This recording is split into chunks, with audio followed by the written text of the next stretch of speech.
RTC కార్మికులకు ప్రభుత్వ ఉద్యోగులకు 43% ఫిట్మెంట్ ఇస్తే ఆర్టీసీ కార్మికులకు 44% ఫిట్మెంట్ ఇచ్చాం. గత తెలుగుదేశం ప్రభుత్వంలో కార్మికులకు కేవలం బడ్జెట్లో 100 కోట్లు పెట్టారు. కాంగ్రెస్ ప్రభుత్వం 200 కోట్లు పెట్టింది. కానీ మా ప్రభుత్వం 1000 కోట్లు 1500 కోట్లు 1500 కోట్లు బడ్జెట్లో పెట్టి ఆర్టీసీ సంస్థను మేము కాపాడాలి. రైట్ క్వశ్చన్లు వేసిన మంత్రి గారు తప్ప ఎక్కడ నేను ఆర్టీసీకి సంబంధం లేని విషయమో రాజకీయాల జోలికి పోలేదు. నేను స్ట్రైట్ అడుగుతున్నా. అదేవిధంగా అధ్యక్ష, ప్రభుత్వం మనము ఆర్టీసీలో దివ్యాంగులకు, విద్యార్థులకు, ప్రభుత్వ ఉద్యోగులకు, జర్నలిస్టులకు మనం రాయితీతో బస్ పాస్లు ఇస్తాం. ఈ ప్రభుత్వం వచ్చిన 8 నెలల్లో ఆ రాయితీలకు చెందిన డబ్బు ₹1 ఇవ్వని మాట వాస్తవమా? ఆ డబ్బు ఎంత, ఎప్పటిలోకి ఇస్తారు, ఇవ్వకపోవడానికి గల కారణాలు ఏమిటి? దెన్ లాస్ట్ క్వశ్చన్ అధ్యక్ష, మనకు కార్మికులకు సంబంధించి మోటార్ ట్రాన్స్పోర్ట్ యాక్ట్ ఉంటుంది. డ్రైవర్లు కానీ కండక్టర్లు కానీ 8 గంటల కంటే ఎక్కువ పని చేయకూడదని ఉంటుంది. ఇందులో మహిళా కండక్టర్లు కూడా ఉన్నారు. కానీ వాళ్ళని 16 గంటలు 18 గంటలు పని చేయించడం వల్ల పని ఒత్తిడికి లోనై దాదాపు కొన్ని వందల సంఖ్యలో కార్మికులు చనిపోతున్నమాట వాస్తవమా? మహాలక్ష్మి పథకం వచ్చిన తర్వాత ఓవర్లోడ్ కావడం ద్వారా పని గంటల భారం పెరిగి దానికి సరిపడా మీరు డ్రైవర్లను కండక్టర్లను నియామక చేయకపోవడం వల్ల ఒక్కొక్కరు 16 గంటలు 18 గంటలు పనిచేసి కార్మికులు ఇబ్బంది పడుతున్న విషయం ప్రభుత్వం దృష్టికి వచ్చిందా? దానికి అనుగుణంగా కండక్టర్ల డ్రైవర్ల నియామకం ఎప్పట్లోగా చేస్తారు. సో మళ్ళీ ఒకసారి ఫైనల్గా దయచేసి మేము ప్రభుత్వాన్ని రాజకీయాలకు పోకుండా వెంటనే ఆర్టీసీ ఉద్యోగులను ప్రభుత్వ ఉద్యోగులుగా గుర్తించే ప్రక్రియ ఏర్పాటు చేయాలని, దాని స్పెసిఫిక్ డేట్ ఇచ్చి ఈ రాష్ట్రంలో ఎంతో ఆశలతో ఎదురు చూస్తున్న ఆర్టీసీ ఉద్యోగులకు ఈ సభ ద్వారా తీపి కబురు అందించాలని మీ ద్వారా ముఖ్యమంత్రి గారిని, మంత్రి గారిని కోరుతున్నాను. బాబు గారు, బట్టి గారు, మేము ఎల్ఏ మినిస్టర్ అన్నప్పుడు క్వశ్చన్ అవర్లో సరైన సమాధానం రాలేదని మీరే అనేక సార్లు ఈ సభలో వాకౌట్ చేసిపోయారు. మీరు ప్రొటెస్ట్ చేసే అవకాశం ఇచ్చాం. సో నేను స్పీకర్ సార్, ఒకటే నిమిషంలో మా నిరసన చెప్పి బయటకు వెళ్ళిపోతాం. I don't want to waste the time. ఎందుకంటే ఇందులో సిగ్నేటరీ కాకపోయినా మీరు సాంబశివరావు గారికి అవకాశం ఇస్తారు. అక్కడ సభా సమయం వృధా కాదు. మాకు సరైన సమాధానం రాలేదని మేము అడుగుతామంటే మా గొంతు నొక్కడానికి మాత్రం సభా సమయం మీకు అడ్డం వస్తున్నది. అయితే అధ్యక్ష, గౌరవనీయ మంత్రివర్యులు, గౌరవ ముఖ్యమంత్రి గారు. స్పీకర్ సార్, హరీష్ రావు గారు దాదాపుగా 2004-05 సంవత్సరం నుంచి శాసనసభ్యుడిగా ఈ సభలో కొనసాగుతున్నారు. 2014 నుంచి 2023 వరకు వారు మంత్రిగా కొనసాగినరు. వారికి లెజిస్లేటివ్ అఫేర్స్ మినిస్టర్గా కూడా పనిచేసిన అనుభవం ఉంది. చైర్ మీద ఆరోపణలు చేయడం ఏ సభ్యుడికి తగదు. వినండి.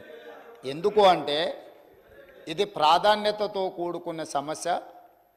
కార్మికుల పక్షాన, కార్మికులు కష్టాలలో ఉన్నప్పుడు 50 రోజులు దీక్ష చేసినప్పుడు 50 మంది చనిపోయినప్పుడు ఖమ్మం జిల్లాకు సంబంధించిన డ్రైవర్ శ్రీనివాసరెడ్డి గారు తన పిల్లలు పెద్ద ఉద్యోగాలలో ఆర్థికంగా బలంగా ఉన్న ఆనాటి ప్రభుత్వం యొక్క వివక్ష 50,000 కార్మికుల పట్ల చూపిస్తున్న విధానాన్ని వ్యతిరేకిస్తూ ఆత్మ బలిదానం చేసుకున్నప్పుడు ఆ కుటుంబాలకు వాళ్ళందరూ అండగా నిలబడ్డారు.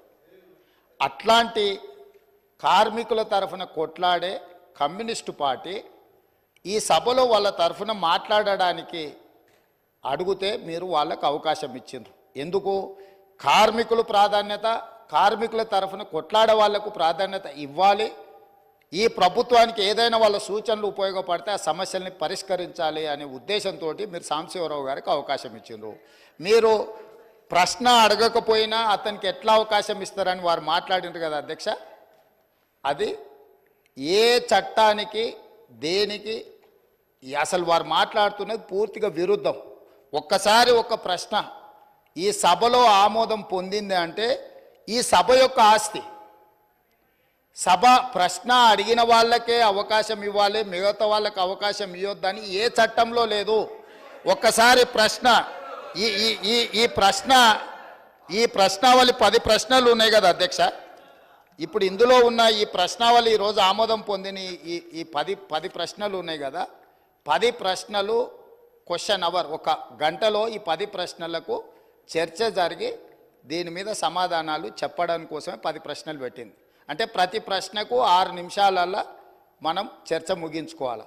అట్లా 60 నిమిషాలల్లో వీటన్నిటికీ ప్రభుత్వం వైపు నుంచి సమాధానాలు రాబట్టుకోవడానికి ప్రయత్నం చేయాలి.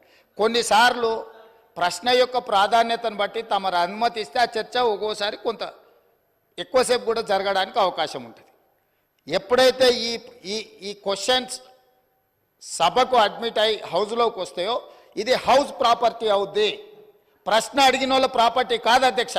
దయచేసి వారు 20 సంవత్సరాలు ప్రజాప్రతినిధిగా పనిచేసిన పదే పదే జబ్బలు జరుచుకుంటారు కదా. కనీసం లెజిస్లేటివ్ అఫేర్స్ మినిస్టర్గా పనిచేసిన హరీష్ రావు గారికి ఒక్కసారి ప్రశ్న సభలోకి వచ్చిందంటే సభ్యుల యొక్క అందరి ఆస్తి ఇది అధ్యక్ష. ఎవరికి మాట్లాడడానికి అవకాశం ఇవ్వాలనేది చైర్ యొక్క విచక్షణ అధికారం అధ్యక్ష. తమరు సాంబశివరావు గారికి అవకాశం ఇవ్వడాన్ని సభ్యుడు తప్పు పట్టడాన్ని 100% తప్పు. కాబట్టి వారు అట్లా మాట్లాడడాన్ని భవిష్యత్తులోనైనా సవరించుకోవాలి. అదేవిధంగా వారు పదే పదే రూల్ బుక్ గురించి మాట్లాడుతున్నారు అధ్యక్ష. అదే రూల్ బుక్లో చాలాసార్లు వారు కోట్ చేసిరు, సభ్యులు చైర్ను వదిలి పోడియంలోకి వస్తే అదే రూల్ బుక్లో ఆ సభ్యులను బయటకు పంపించే ప్రొవిజన్ కూడా ఉంది అధ్యక్ష. తమరికి తెలుసు కదా అధ్యక్ష అది. కానీ మీరు అది ఉపయోగించలే. ఎందుకంటే ఈ సమస్య యొక్క ప్రాధాన్యత మీకు తెలుసు కాబట్టి వారు ఎంతసేపు అడిగినా దానికి ప్రభుత్వం వైపు నుంచి స్పష్టమైన సమాధానం ఇచ్చిండ్రు. ఆ సమాధానంతో వాళ్ళు సంతృప్తి చెందకపోవచ్చు. ఎందుకంటే 10 సంవత్సరాలు వాళ్ళు చేసిన తప్పులు ఈ ప్రభుత్వం కూడా చేయాలని వాళ్ళ కోరిక ఉండొచ్చు.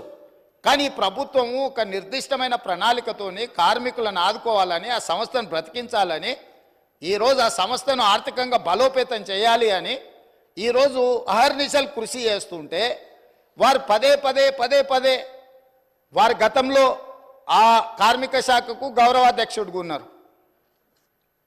ఆనాటి ముఖ్యమంత్రికి ఈయనను ఎట్లా తొలగించాలనో అర్థం కాక ఆ కార్మిక సంఘాన్ని రద్దు చేసిండు. ఎందుకంటే ఈయనను తొలగించాలంటే ఏం చేయాలనో తెలియక వాళ్ళ అంతర్గత సమస్యలు వాళ్ళ ఇష్టం, వాళ్ళ కుటుంబ సమస్యలు వాళ్ళు ఏమైనా కొట్లాడుకొని, కానీ ఆ కార్మిక సంఘాలనే రద్దు చేసింది వాళ్ళ అధ్యక్ష.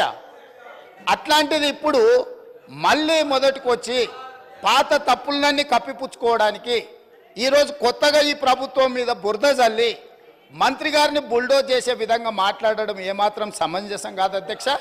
చివరిగా నా సూచన ఒకటే సభ్యులందరికీ, ఎందుకంటే ఇక్కడ దాదాపుగా 119లో 60కి పైగా మొదటిసారి ఎన్నికైన సభ్యులు ఉన్నారు. ఆ సభ్యులు ఏమనుకుంటారు, వారు మాట్లాడింది విని హరీష్ రావు గారికి 20 సంవత్సరాల అనుభవం ఉన్నది, ప్రశ్న వేసిన వాళ్ళే సప్లిమెంటరీ క్వశ్చన్స్ అడగాలనేమో అని ఈ సభ్యులందరూ కూడా తప్పుగా అర్థం చేసుకునే అవకాశం ఉంది. అందుకే మా నూతన సభ్యులకు నేను చెప్తున్నా, ఒక్కసారి క్వశ్చన్ హౌస్లో అడ్మిట్ అయిందంటే ఆ క్వశ్చన్ అనేది హౌస్ ప్రాపర్టీ. ఈ హౌస్లో ఏ సభ్యుడైనా కూడా సప్లిమెంటరీ క్వశ్చన్ అడగడానికి అవకాశం ఉంది. సప్లిమెంటరీ క్వశ్చన్ అడిగినప్పుడు స్పీకర్ అనుమతిస్తే ఎవరైనా మాట్లాడడానికి అవకాశం ఉంది. కాబట్టి మా నూతన సభ్యులకు కూడా నేను చెప్తున్నా, ప్రశ్న సభలోకి వచ్చిందంటే ఇది హౌస్ ప్రాపర్టీ. కాబట్టి సభను తప్పుదోవ పట్టించే ప్రయత్నం చేయొద్దని చెప్పి వారికి సూచన చేస్తున్నా అధ్యక్ష.